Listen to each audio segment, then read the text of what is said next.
నేను ఈ మధ్య ఒక సన్నాసిని కలిసా. ఆ సన్నాసిని అడిగా, అరే మీరు ఎంతమంది ఫ్యామిలీ ఉన్నారు కదా, ఒక్క తల్లిని చూసుకోలేకపోతున్నారు ఎందుకురా అని అడిగా. అప్పుడు ఆ సన్నాసి అన్నాడు, నా తల్లి చనిపోయింది అన్నాడు.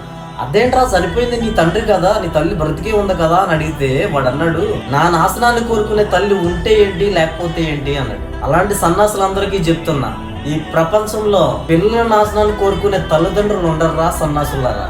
మన మీద చిన్న చిన్న కోపాలు అయితే ఉండొచ్చేమో గానీ మనం నాశనం అయిపోవాలనే అంత పెద్ద పెద్ద ఆలోచనలు అయితే వాళ్ళకు ఉండవు.